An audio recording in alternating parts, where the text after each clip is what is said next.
All right, let's do this. Peanut, if you're staying in the room, no talking.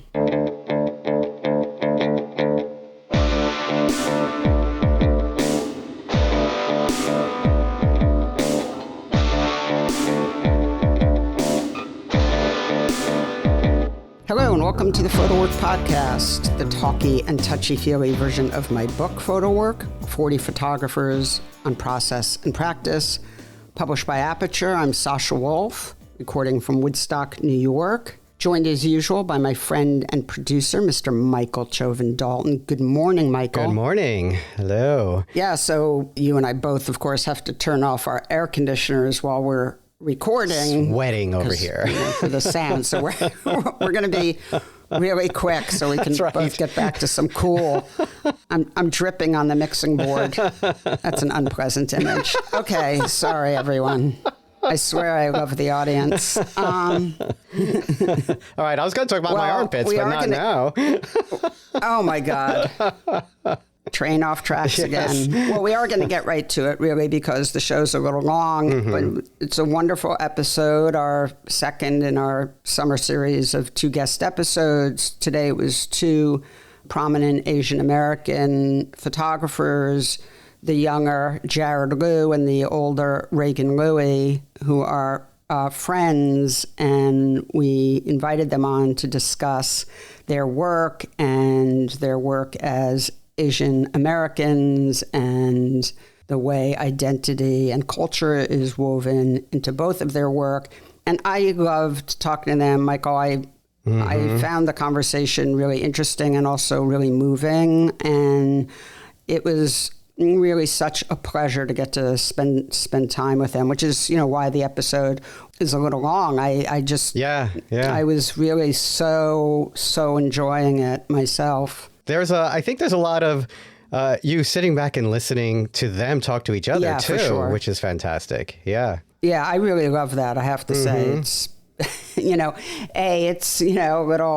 a little more relaxed in some ways for me, to be honest. But I'm just really so engaged, and it's like I'm at a lecture, that I'm just loving. So, but did you enjoy the episode? Yeah, absolutely. There's a little bit of dealing with grief and trauma in the episode for people listening, but also identity and how that's woven into identity, as you said. And what's really wonderful is to hear how generationally the way of presenting or expressing identity and grief and trauma has evolved. And you can see that from Reagan to Jarod in this episode and the way they talk about their work, which, as you make a real note of, is so similar with work that looks so different. It's really, really fascinating. Yeah, it's so uncanny. I know. Well, I really urge folks who may not know Jarod's work or Reagan's work, please take a look if you have a moment before you listen, because it is quite striking how different their work is in terms of the way they employ visual language, but how much they're really saying the same things and talking about the same things. So it's really beautiful. Absolutely. Well, why don't we get to it, Michael? Such a beautiful, beautiful episode. I hope everyone enjoys it as much as I enjoyed talking to these guys. Michael, if you don't mind, please take it away. My pleasure. And here is your conversation with Jarod Lew and Reagan Louie.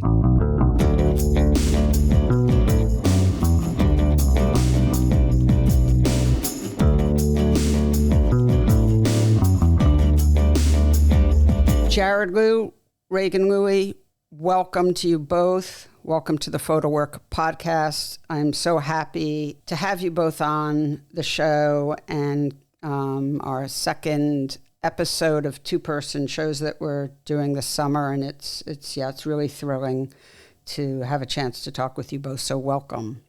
Thank you for having us. Yeah. So let's do our little bios here. We'll go in alphabetical order. Jarod, why don't you tell folks a little bit about your photo journey? Yeah, I was originally a graphic designer who became a photographer because I was dating somebody whose grandparents owned a high school portrait studio. And through the grandmother's dream, she saw that I was working at her photo studio, so asked in real life if I wanted to work as a portrait photographer at her high school portrait studio. That's awesome. So that's how I got into photography, and through that portrait studio, I found out a family secret where my mom was engaged to a man that was murdered by 2 auto workers in Detroit, which sparked one of the largest Asian American civil rights movement. And that really shifted how I saw the world and started to make work about it after I left that photography studio. And then you went and got your master's at Yale. Yes. Because I met you Yeah, there. got my master's at Yale. Before that, I was making a body of work that looked at the Asian American diaspora in Michigan, which was shortlisted for the Aperture Portfolio Prize. And then after that, Aperture, really put me on the map and changed my whole life and career. And they commissioned me to do a project about the idea of what does tomorrow look like. So I started to think about my family's secret and history, and was documenting and photographing my family through memories I had in my parents' home as a way to get them used to being photographed, and then used those 2 portfolios to apply for my MFA at Yale. And Reagan, tell folks about your journey into photography and where that's brought you. Well, much of my work comes from a feeling of being in a place, yet not fully feeling at home in it. It's a sense that something that was missing, but not without knowing exactly what that something was. And over the years, I've discovered it's kind of a melancholy, which I still carry, like a form of grief. Growing up as an Asian American male in a white dominant society, I often felt emasculated. And I learned early how to adapt, or try to adapt, by trying to become white, trying to become a white male, by adopting behaviors, like being individualistic or competitive. And although I knew wanting to become white was impossible, also that's not what I truly wanted. I discovered art and photography in college by accident. There's no family history or no road map, but art offered me another way of being in the world outside of the standard routes of assimilation, achievement, and invisibility. So when I began studying art at UCLA, it was during the height of the dematerialization of the art object. Conceptual art was in its heyday. And I chose photography in part because it wasn't considered an art, especially color photography. It was commercial, functional, a tool. Even then, I didn't feel I could directly go at subjects like identity or belonging, which, is now in style or in practice. There wasn't any permission yet, culturally, institutionally, personally, to say this work is about my lived experience. So instead, I approached these questions indirectly, working through prescribed visual languages available at the time, documentary, formalism. And these approaches gave me a type of cover. They allowed me to enter into conversations that were otherwise closed to me. The documentary information matters, and still does, but the documentary was never the destination. Beneath the surface of description, I was using photography to answer deeper questions like who belongs here, who gets to feel at home, who's expected to explain themselves. So that's how I started. You're talking about the late 70s, I think? Yes, late 60s, early 70s. And obviously a very different, as you said, and this is really fascinating, you've been photographing extremely prolific for all these years now, and you've watched as a very different type of photography has sort of come to the forefront, as you mentioned, which is photography very preoccupied with the exploration of identity, and identity particularly in America. We're seeing many, many different groups of people whose parents or grandparents or great-grandparents, often, of course, it's parents, who have come to the United States for the, opportunities, the American dream that seems to be crumbling. But at the time, certainly a lot of opportunity for folks coming from different parts of the world where, for various reasons, it was difficult to, really thrive. And both of you, your families came from China. It's very interesting, Reagan, that on your mom's side, they came many, many generations ago. And on your father's side, he was first generation. So, right. So you have both the history of Chinese American experience going back so long ago to sort of the beginning, that first wave, I guess. But anyway, I'm now going off on many tangents here, as I tend to do. But it is really fascinating, Reagan, that this type of work, this exploration of what does it mean to be of different worlds, of different identities, to be, part immigrant and part American, culturally at least, is so popular now. And, you get to now really sort of explore that really openly in a way that you didn't get to when you were, probably until fairly recently. What is that like? I almost wonder, was there like a moment where you realized, oh my God, this work I've been making is now, I don't have to sort of talk around it anymore. I can be very direct and more, I can come at it more directly because it's a way of talking about photography that people are now extremely familiar with. Exactly. Today, I think it's significant to mention that the Supreme Court upheld Wong Kim Ark, that birthright citizenship is, the law. So, I think we got one win today. And the other thing, about this podcast or this talk that's important to me is that I'm speaking with Jarod, that we're having this intergenerational conversation, one that I never expected to have. And you're absolutely right. Right after COVID, I think that's when, I realized that this new generation of artists like Jarod was doing the work I longed to do, I wanted to do, that I thought I was, I couldn't openly say I was doing, but that's what I was doing, right. This auto-fiction, right. or these questions of identity, were all questions that were buried beneath, like I said, or covered by the work, the documentary style, whatever you want to call it. But yes, I was wanted to do what Jarod and his cohort are doing now. Yeah. So it's been very inspiring. I'll tell you something. It's really been fascinating to me just looking at both of your portfolios of work, looking so deeply and reading interviews the two of you have given and other material. And at the end of the day, it's just so fascinating how different your work is. Jarod, you make, really what we would call sort of more classic conceptual work, very staged, very sort of collaboratively staged with your subjects.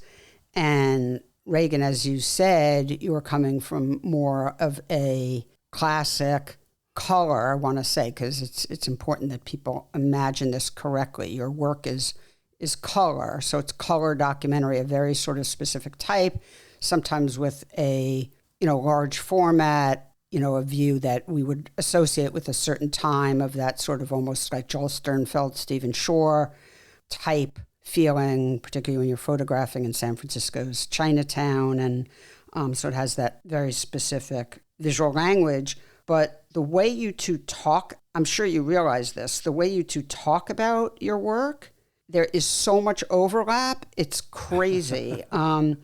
You both talk so eloquently and beautifully about the layers of meaning in your work. And sometimes we could just switch, it would fit so perfectly. So I wonder, if you two have sort of talked to each other about this, but it's really uncanny how much you two describe very different work that you're each making in a very, very similar way. I think I'll just say one other thing and then I'll stop talking. But, Reagan, I think you talk more about, and I want to ask you about this later, but the way in which you reach for the moment, but also the historical time too in your pictures. So you're sort of trying to balance those two things at once. And so I think you use the word historical more.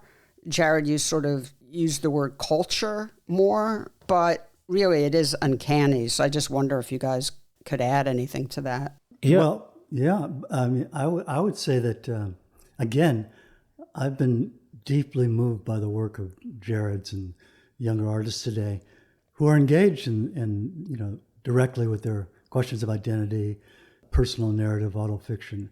And their work is, like Jarod's, is bold, tender, and necessary. So I recognize something in that work, in his work, that I long for, as I said earlier in my practice. I wanted to do that kind of work. I needed to. But again, the conditions, my own sense, including my own sense of permission, wasn't fully formed. But the work, reflects how much the culture has changed, not only form and values, but practice and presentation. And it's encouraged me to think differently about how I work. Now I think more about collaboration, expanded modes of authorship, and questions about, what the work really means in terms of being human. And, for me, vice versa, too, Reagan, I've always longed for a certain kind of culture that you've photographed, I think, within Chinatown, San Francisco, and even going back home to China. My mom was born in Hong Kong under British rule and then eventually moved to Michigan. And my dad was from San Francisco. So we had moments during my childhood where I was continuously going to San Francisco, and it almost felt like this second home where I was able to see a community that I was kind of longing for in Michigan, but never really understood that longing until I started to make pictures inside the domestic spaces of Chinese American and Asian American families in Michigan. So I think mutually I have this a similar kind of longing of seeing what a community looks like outside of a domestic space. Because most of my work is really situated inside the interior domestic space of homes that I'm familiar with. Mm-hmm. Yeah. It sounds, Jarod, like what I understand to sort of be the trajectory is that you were not that involved with Chinese culture or Chinese American culture really until you started this project that you mentioned earlier when you found out that your mother had been engaged to Vincent Chin, who was brutally murdered in a racist crime. I'm just repeating my words here, and then I almost sort of smiled. I mean, it's very moving, and also, I don't know, there's something sort of endearingly loopy about the fact that, you wind up after that, it sounds like expanding for the first time in your life, your network, your friendships, your sort of cohort becomes more the Chinese American group in, around where you lived in Michigan. Yeah, no, totally. I mean, I think that's the reason why I was photographing inside my community's homes, is because, like, growing up, it was probably the only space where I felt like I could understand my Chinese culture through intergenerational relationships between my mom, dad, grandparents, and older cousins. But then outside of that domestic space, I was living in a very white-ish suburban neighborhood. I was going to a mostly white high school, middle school, elementary school. So, I think in high school, I was probably one of maybe 5 to 10 Asian Americans in a cohort of like 300 kids, in this high school. Mm-hmm. So, I was hanging out with skateboarders. I was hanging out with punk rock kids when I was growing up in high school, when I was in high school. So, but then coming back home, there was like this culture shift where I had to like abide by my parents' rules, but then I could somewhat feel like I was understood in a way through just culturally through my parents. So then when I was figuring out my, connections to Vincent Chin's history and questioning why I didn't really have a community growing up, I was, really searching for it through any means possible, and then really gravitating towards the domestic space because it spoke to that complexity of like intergenerational relationships, the aesthetics of the home, questioning what an Asian American aesthetic looked like within the domestic space, and then using that landscape of these objects and family photographs as kind of this tension point between the portraits I was making. And I didn't realize until after putting out my show at UMA that a lot of my work is just about the periphery. It's about the peripheral objects that surrounded the subject that I was photographing. Mm-hmm. Mm-hmm. Yeah, it's very moving to see that sort of way in which self-discovery is taking place in your work. You start really more in sort of Reagan's space, making more sort of documentary-like images, but you've really moved away from that. Do you think about, as an artist, do you think about voice and that way in which some people hate the use of the word voice when talking about, in this context, I find it helpful, but do you look back at your work? I mean, you're not disavowing your earlier work, but how do you think about such a sort of dramatic shift? Yeah, I think initially it was kind of self-taught, right? Like I worked at this high school portrait studio and became fascinated with the medium of photography. And the only way I was able to really teach myself was using Google when I was off of work. So I would occasionally just Google and try to learn as much as possible about photography. And a lot of the image makers that Google would push on to me were mostly like documentary Magnum photographers. Mm-hmm. So I was really kind of influenced in the beginning by that. But then as I started to dive really deeply into photography, I came across, of course, like Gregor Crutzen's work and then Jeff Wall's work and Dina Lawson's work. And I started to think about really like fantasy and the imaginary as a way to really put myself into the work and into the world that I wanted to create in each picture.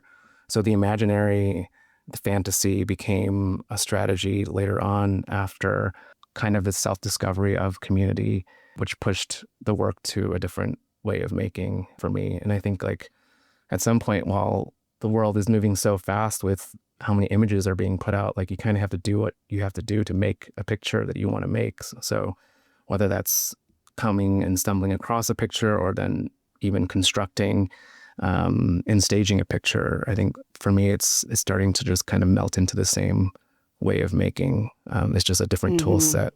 So interesting that those artists sort of gave you permission to do something seems like you really had a sort of a natural inclination to do. Both of you, as I mentioned earlier, when you describe your pictures, you both describe each image with so much meaning, so many layers.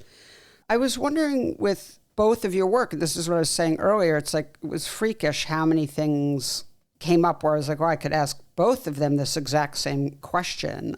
But the thing that I really wanted to ask both of you is, how much do you expect of us, the viewer, to understand? Because again, you both have a propensity to describe single images. I'm not talking about, an artist's statement on a body of work, but both of you tend to describe a single image quite elaborately.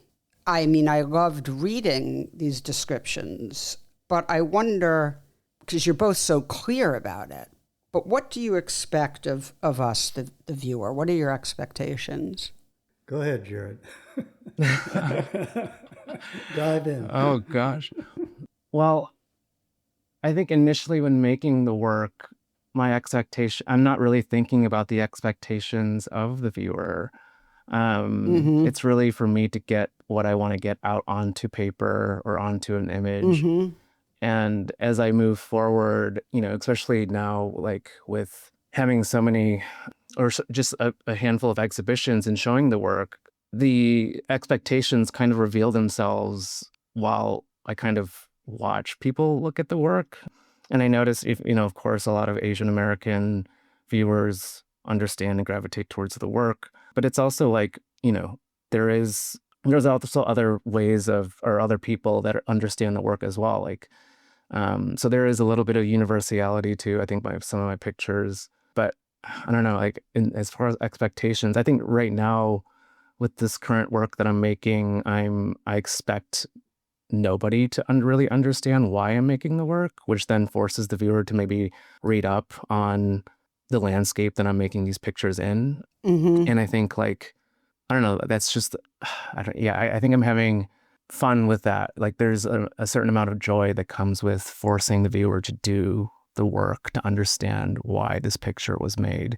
And I think for me, explaining it at an artist talk or through an artist statement is what I have to do. But I think when a viewer looks at the picture and they're not understanding what it's about, then it really, my hopes is that they do the work to understand it in some way. Yeah, I don't know. Yeah, no. It's look, it's not obviously not an easy question. I mean, it's one I'm often, fascinated by in all different people's work. I think with you two, I really wanted to ask you both about it. And Reagan, I really want to hear your thoughts because of how much you two both talk about what's going on in a photograph. And, Reagan, you said in one talk or interview, I don't remember where I got this from, but that on one of your trips to China, that you shot 300 rolls and maybe you liked 100 images because for you, each image has to be, as I said earlier, about the moment, but also about the historical. And so, again, a lot there for a viewer to try and decipher. So how do you think about, just presentation and what a viewer may or may not come away with? So I think we have 30 hours of tape, right? It's a super deep question. Let me see if I can begin to unpack it. Yeah, first of all, I as Jarod said, I do it for myself, right? To understand who I am, what the world's about. So that's the first point I want to make. And then, I don't want to be like Ezra Pound, his dictum, where if you want to understand my work, you have to read everything I've ever written and everything I've ever read. That's not the point. But there is something that, and I'll try to get to this clearly. What I saw in Jarod's work, for example, in a way, I always joke, I grew up in the Midwest. I grew up in a rural part of Sacramento. And like you, Sasha, I had dogs that never came in the house, So, and it was an area that Joan Didion writes about in her first novel, Run River. So I really felt like I was growing up. I grew up in the Midwest like Jarod.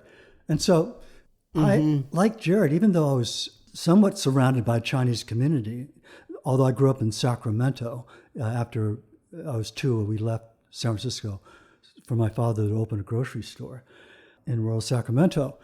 I also grew up in a kind of isolation, sort of like Jarod describes. And I think I want to find out where you heard the word historical. I mean, definitely I think about that, but also cultural. And I think culture for me is not only genetic, it's epigenetic, right? It's transmitted to us, through our nervous system almost, right? In the food you eat, or even phrases, as we try to speak Chinese and butchering the language, enters the whole cultural side enters into us in a whole, I don't know, inexplicable way. So I really feel kinship with, Jarod in that sense, and how we're formed, even though I was surrounded by more Asians. Although my high school, I had less than 5 other Asians, Jarod, so you were already a majority.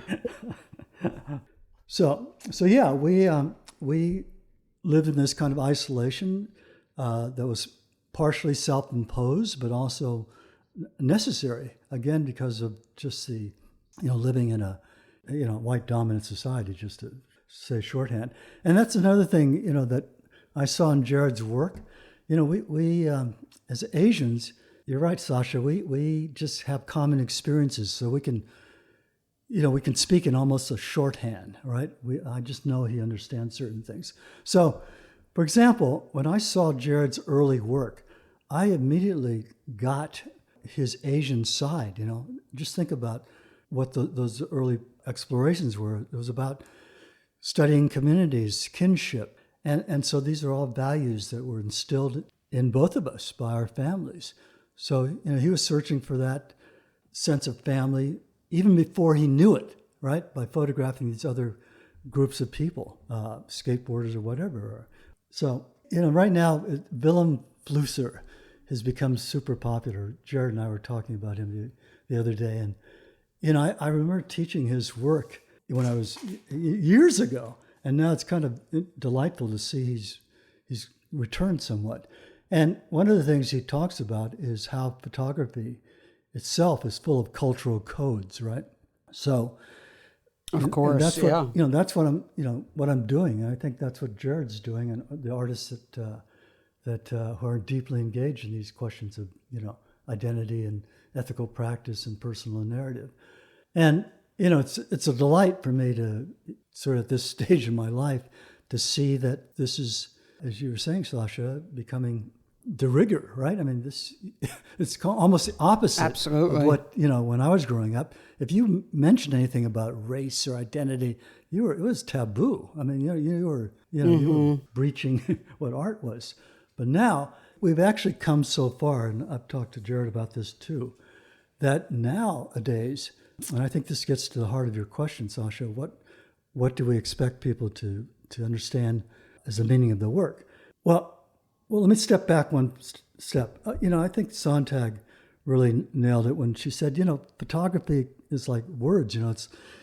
Words can be a laundry list or it can be poetry. The same thing with photographs, right? It can be descriptive, documentary, fiction, poetry, all those things. And that's what I love about the medium, all those layers as you talked about. Yep, I'm with you. What I think is happening now and missing in a lot of work, especially if I look at, I was talking to Jarod about painting. I see a lot of this in painting now. There's no acknowledgement of the art in the work. It's all about, I just came back from Venice Biennale, and, it's pretty classic. All the text wall labels don't even talk about the work. They talk about all those, the backstory or the trauma or whatever, which is all part of the work. But we can't forget about the form, right? And I think that's how you enter the work. I mean, there's lots of ways to enter the work. That's what I love about photography. If you want to stay in the level of information description, history, fine. If you want to dive deeper, you can, into whatever. So I'm kind of losing track here. Hopefully, Michael. No, I'm really enjoying hearing. No, Michael, do not keep your scissors to yourself. Okay. It's wonderful to hear you talk. So what I'm saying, I think Hilton Als, in a really great essay, a review of the Whitney Biennial, was talking about this, acknowledging the meaning and the content of the work as being powerful. Often what was neglected was the carrier of that message, right? The work itself. And forgetting, hey, maybe that painting referred to, the Dusseldorf school, or the layering, and I see this in photography too, happening. We're neglecting the beauty of it, the form, the poetry of it, and just jumping into the story, which again is important, but it's not the work, right? That's part of the work. It all comes down to everything in moderation at the end of the day, right? It's like it always comes down to that thing your mom said.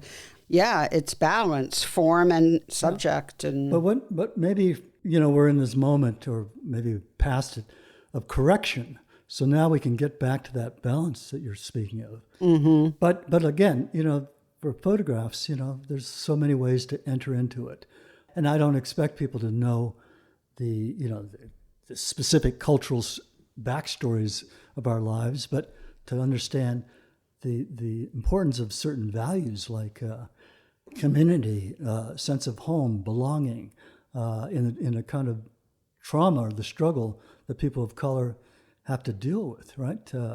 So I can tell you, by the way, that I actually can't tell you exactly what I was reading or listening to when you used the word historical, but it was in the context of your sort of preoccupation with the different movements of, let's just say growth, for lack of a better word, but sort of movements of growth in China. And I'll use your photograph of the Prada Panda building with the panda, right? Like as, just to orient you and sort of, where I'm coming from. But, just you might have, or there's that wonderful, I'm not going to be able to bring it up and describe it perfectly, but I was watching a little clip of a talk or the whole talk, whatever it was. I mean, some are very short, some are very long, where you ended with an image of a young man looked like something behind him is burning and he's wearing a blue shirt. Anyway, it doesn't matter, but you were referencing the sort of what's both historical in that image and what's happening just right there in the moment. Yeah. And I really loved that. I mean, I think to me, I'm always,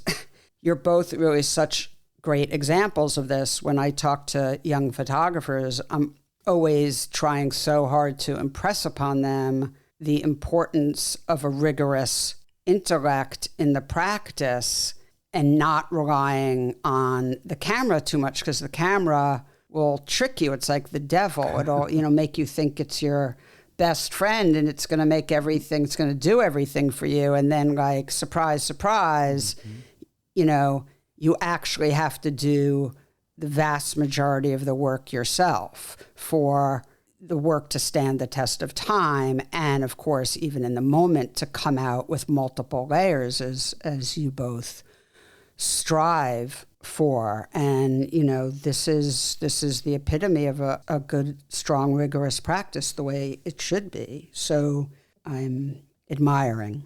Well, thank you. What was PL, Philip Lorca de Corsia's great little quippy phrase, like photography is a foreign language everyone thinks they understand. So yes, that's great. but to get back to, I think, again, I so admire Jarod's work in this whole young cohort. And we just have to keep searching for a language that allows us to be fully present without apology. That's how people are going to get to understand the work more deeply, right? If they start to pay attention. Yeah. Yeah. And that goes back to, thinking about expectations of the viewer, because I feel like when I first was making a lot of these pictures, I was really relying on like this almost Orientalist aesthetic in the picture as an obvious way to describe my culture or my identity. But as we move forward, I feel like, I have to start thinking about like this almost overproduction of viewing this like very certain phenomenological experience of identity or culture, and to look beyond that way of making and really like dive deeply into something that's a little bit more intimate, a little less obvious, and maybe expect the viewer more to do the research and the work to understand why these pictures were made. I don't know. How do you feel about that, Reagan, as we like move into, more photographers of color making work about intimacy, community, and family, but then kind of focusing on certain, I guess, tropes or aesthetics to describe something in an obvious way? Yeah, no, absolutely. As you know, we've talked about this before, Jarod. I think some of what's happening now is very problematic. Let's say identity, for example. I think a lot of the work now has flattened the complexity of identity, making everything the same. This is a danger. But I think, this correction that I was talking about that's been happening still needs to play out some more, right? I mean, we still need more density of work. So absolutely. Yeah. Well, I think it also gives people a chance, just like you just said, to, instead of, having to state, I am this, I come from this, screaming from the rooftops, as people, of course, want to do. Of course they do. Maybe now there can be a little bit more I am this, I come from this, and here is all the other things that, make me who I am. Like Jarod, you are a skateboarding, punk rock, Chinese American, right? Like, and more. He's a bowler too. Yeah, I also bowl. And a bowler. I mean, maybe once things sort of settle, you get to be who you are in all of your complexity and in all of the layers. And, I asked you a question, you guys, that really comes from it's a very white perspective question, because, of course, I'm saying, what are we white people? How are we to understand? Of course, the answer is, well, a lot of, folks who grew up like I did or have the same background as I do understand more than you do, right? So it's a whole nother kettle of fish that in a way is really interesting, because it mirrors your very sort of evolution here as Chinese Americans, both American and Chinese, having to talk to two different audiences, really. Yeah, I think for me too, when I first met you, Sasha, that was really kind of this, I think we had a really generative studio visit when we first met. And I think what I really loved about having a conversation with you in my studio is that you were able to like pinpoint feeling, in a lot of the photographs that you were seeing in my studio. Mm-hmm. And it was really refreshing because I didn't really have to talk about maybe my Chinese experience or Chinese American experience, but you were able to understand the intentionality of like looking at somebody or photographing somebody and hoping to reveal the person for who they are instead of like their Chineseness. Mm-hmm. And I think that was, I had a moment where I was like, okay, then maybe I'm doing the work correctly, or the work is able to portray itself because someone that's not Chinese American is able to understand the intentionality of like why I made this picture, or understood the tension between the subject in the photograph and the things that surrounded them, even though it's not necessarily from a Chinese American lens, but there was something there that was able to like connect with you. And I think, Reagan, when we were speaking about, or when you were earlier speaking about like this idea of something, I think that's really interesting. Like, what is that something that we're all kind of trying to find within, a picture or a work of art? It's almost indescribable, and it can only be labeled as like something. Yeah, something. That's what we're going to figure out the answer to, Jarod. I've said again, I just feel blessed that, I met Jarod, and, I've been around long enough to see this emergence of this work that I feel like I'm doing as well, and hopefully set the ground for younger artists. Absolutely. Even with all my successes, and I've had many, and I'm very grateful for them, I've never felt fully seen, which is the irony, right? Mm-hmm. I think that kind of makes more sense nowadays. So, I've been with this kind of second chance thinking about, trying to summarize it all. And Jarod suggested that we talk a little bit about this book I'm working on that hopefully is going to do that. So it's a 3-volume book that begins with, I call it Ghosts in Chinatown. And it's a place that, I was surrounded of my youth, but I couldn't understand the language. It was Toisanese. That's where my father's from, and that's the language they speak. And it's very hillbilly, and you'd be labeled a hick if you started speaking that. So they never taught it to me. But, so every That's time... where my dad's from, too. Yeah, so you understand this. Yeah. So, I felt both an early estrangement from this place, but yet it was also kind of a home base, right? And so my return, I photographed with a large format camera purposely to allow the shutter to stay open, figures would blur. So it's like a conceptual art project. And I've never really shown this work. So in the first section will be that work, and some of that work will be shown at the Smithsonian in September as part of this NEA survey grant. So that grant launched me. It really launched my entire work career, honestly. So For me, this is another aspect of Flusser I can talk about. This is the technical image side of the of photography, right? The blurred images, they're optical ghosts, but they're also, I saw them as ancestors, as ghosts of, that were talking about the instability of memory, carrying, one place from another, all that. And then those pictures will be paired, the Chinatown pictures will be paired with pictures that I found in my last village in China, my father's village. And these are photographs I write about in Tour de Truer Life that formed a picture gallery of our life in America. And these were, so at this point in 2020, my village was now down to 6 people from 180 people. All these villages are basically abandoned now. But I found this cache of photographs, these ghost pictures, I call them, that were distressed by the heat and humidity. And they're all blurred. And anyway, so I'm posting those, juxtaposing those to the Chinatown pictures. So that's about the beginning of, how it was shaped. And then the second book is about China in the 40 years that I photographed, the transformation, which was incredibly dramatic. And they're juxtaposed against the pictures of my family village that I first visited with my father in 1981, which marked his return to the village after over 60 years. That was amazing. That was the journey that really established for me that I had some work to do in China. The first visit was remarkable, and I felt this great, unbeknownst to me, this great burden I was carrying of being visible, right? In America, for the first time I was in an unmarked body. I could blend in, I could disappear. But also, again, this is all in retrospect. Disappearing isn't belonging. It's blending in without friction, but it's not belonging still.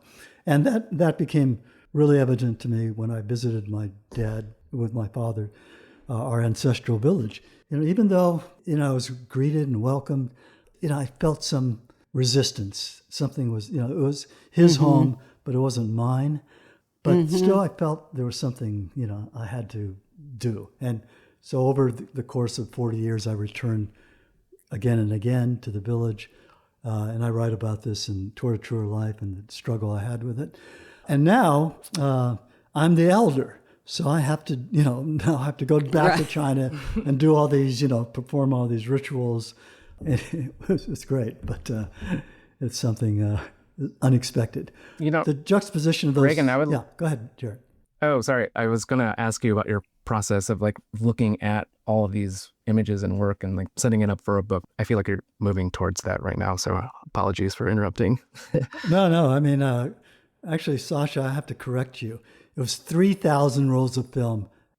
And yes, 3,000. I have that in my notes. Yes, 3,000. It's even worse. It's right here, 3,000. Shooting ratio is even worse. No, of course.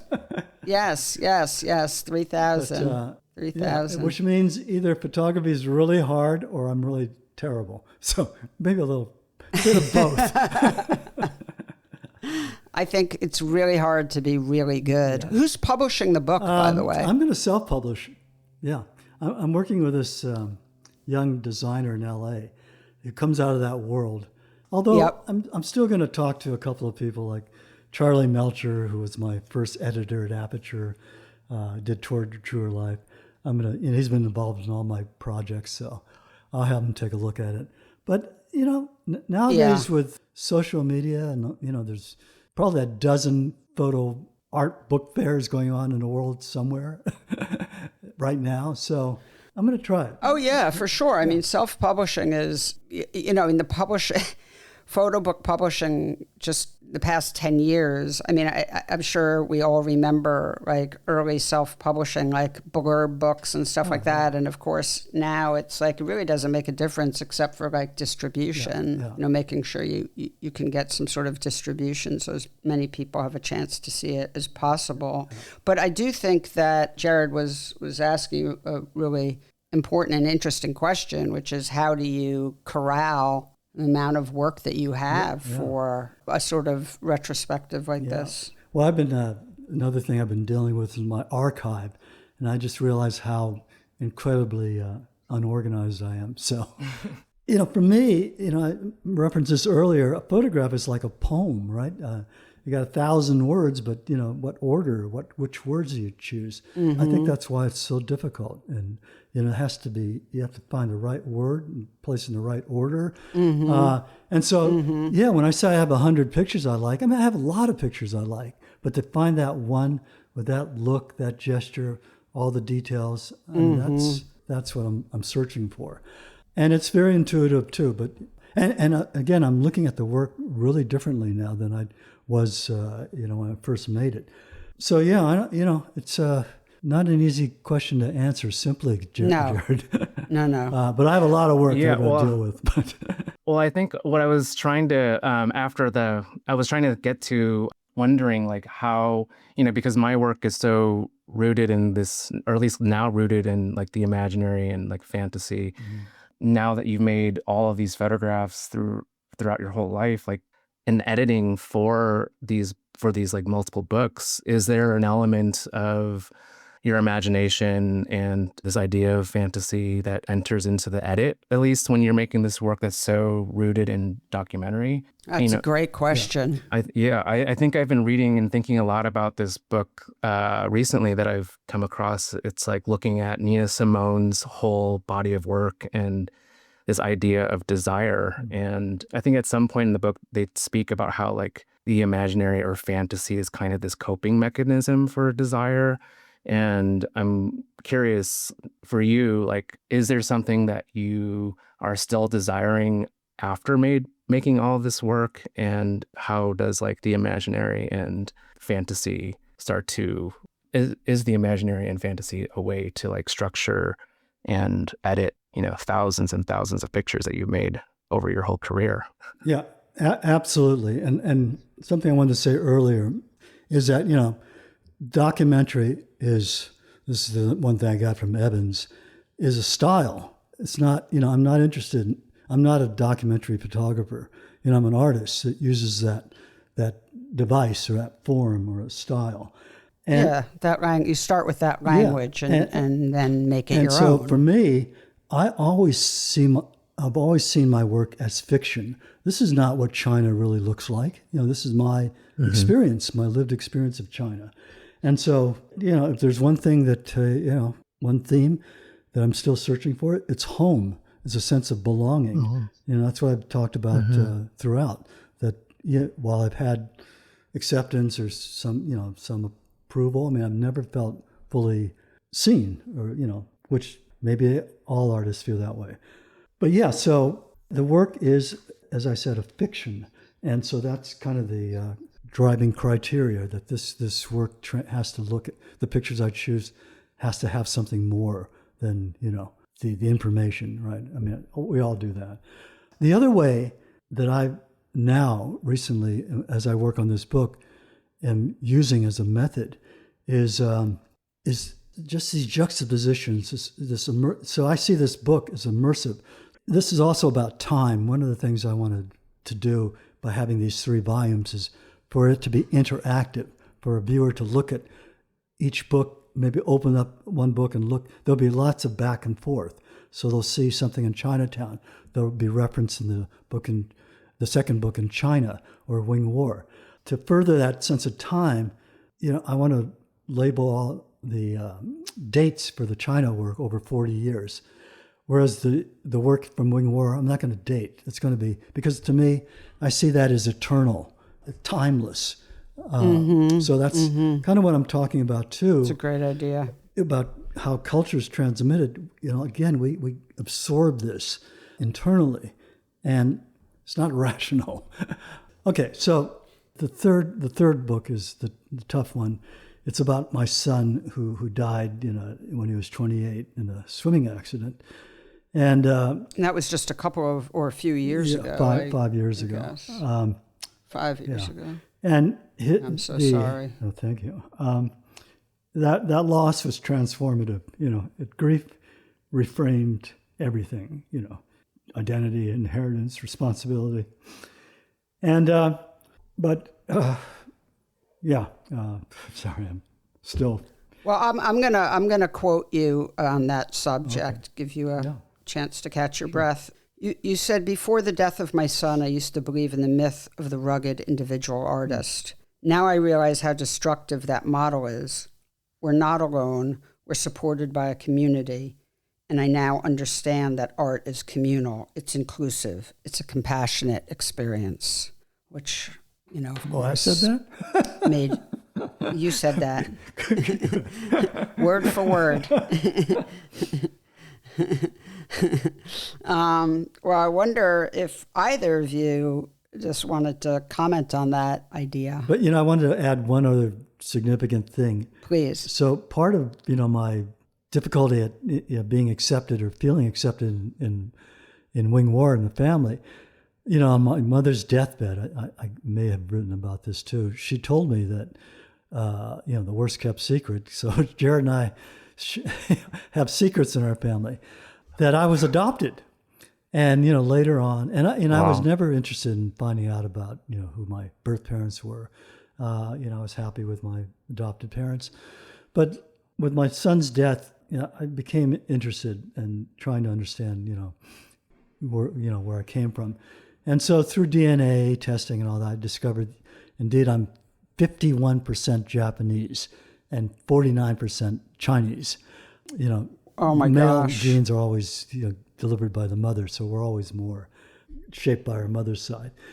So that kind of opened me up and changed my way of thinking of how does culture get transmitted? Was all this work I've been doing a lie? Was I an imposter? But now I really still struggle a bit with it, but now I'm embracing my Japanese side, maybe. You've heard of this Japanese practice of kintsugi, right? Of repairing, usually it's broken of course. vessels. Yeah. So I'm accepting my three identities, American, Chinese, Japanese, and the fracture is what makes me whole, the three parts. Fracture is the beautiful part. Yeah. So, so hopefully this book will give a context to how to see my work fully. And we'll see. Jarod, did you have any sense of this idea that Reagan talks about being an artist is a communal experience and not the sort of way we tend to or want to think about artists as the sort of individual? What's your experience as a working artist been like in that respect? Yeah, I think, in the beginning when I was starting off in photography, it felt very much like this lonely personality that I was having to deal with in Michigan, where I was making most of my bodies of work and kind of being in solitude making those pictures. But it wasn't until deciding to go to grad school during the pandemic and then entering grad school where I felt the power of community and being with people that were dedicated and devoted to their practice. And it was really kind of this beautiful, strangely scary experience to be seen in a community where everybody was really focused on their work. And community became just as important as the digital print lab and the dark room and the camera. And it really, community really just definitely helps you grow as an artist. And I think I didn't realize that until being in grad school and then leaving grad school, leaving grad school and still being in New Haven. A lot of the folks that I became friends with at grad school moved back to New York or moved across, all over the United States. And now it's like, dang, I really miss those late night conversations. I miss those late night drinks after a long day of making or a long day of printing. And I'm kind of now trying to find a middle ground of can I have my practice and still have those rich conversations? And I think luckily there's a handful of opportunities to apply to residencies and portfolio reviews. So to still kind of grow that network of friends and other practitioners within the field is where I'm kind of at now. And I'm grateful for those opportunities. And, shout out to all of my friends that I became friends with in grad school. Well, we got to get you upstate New York, because this is where the community is. No, we got to get them. We got to get them to the San Francisco Bay Area. That's where this community is. All right, we're gonna have a fight. Split. You can be bi-coastal. That's all right. That sounds good. I think I'm going to CPW, so I'll be at least in. I'll see I know you there, you are for sure. I look forward to it. I just wanted to add something about community. Yeah, go ahead. Jarod and I have been talking about this too, about, are photographers hermits or what? With the death of my son, I should also add that, the third part is done as a Kaddish. At his funeral, we were about to bow to him, and the funeral director, who was Chinese American, rushed up and said, No, parents do not bow to their children. And I'm still superstitious enough to believe that. But, I wanted to somehow honor Ralston. So, this friend of mine said, how about the Kaddish, And so, so I did, on social media, on Instagram, a 365-day posts in honor of him. So throughout all these books and throughout my life as a photographer, I've really explored all the different ways photography has changed as a way of describing the world. And one last thing I wanted to say. So after his death, I was trying to find a community, find a Sangha, because I'm more Buddhist than anything. But, just something resisted. And finally I was talking to this Zen guy, and he said, well, there's lots of different traditions. There's the Sangha, the community, or there's a hermit tradition. So I guess I'm more of a hermit. but I wanted to say that community for me is something also, all the things that Jarod described are important too. But, for me, the problem was the transactional nature of that community, early on in my career. I just, that reminded me too much of the old competitive, individualistic thing. But, that's America for you. But I started to think about community in a bigger sense, that to remind myself, we're part of something larger than ourselves. The work is part of something greater. So that's how I like to think about community as well. Well, absolutely. And the community, of course, is not just your fellow photographers, but it's the people who look at your work, and it's anyone who thinks deeply about it and is moved by it is part of that community. Exactly. Thank you both so much for being in conversation with me today. I was so looking forward to it, and I was not disappointed, of course, because you're both just so wonderful and making such strong and important contributions to not just the photography world or the world of art, but the world, because ultimately that's the point, right? So sharing and helping the rest of us grow. So thank you so much, and be well. Thank you, Sasha. It's my pleasure. Yeah, thank you, Sasha. We'll see you in Woodstock soon. Okay, look forward to it. Okay, bye. Bye. Bye. PhotoWork with Sasha Wolf is a production of the PhotoWork Foundation. Executive producer is Sasha Wolf, and the associate producers are Taylor Salzback and Noah Lynn. The show is also produced and edited by me, Michael Chauvin-Dalton of Real Photo Show. Music is by J. Walter Hawks. If you like the show and wish to find out more about the Foundation, please visit photowork.foundation and be sure to subscribe and review with all the stars on your listening platform.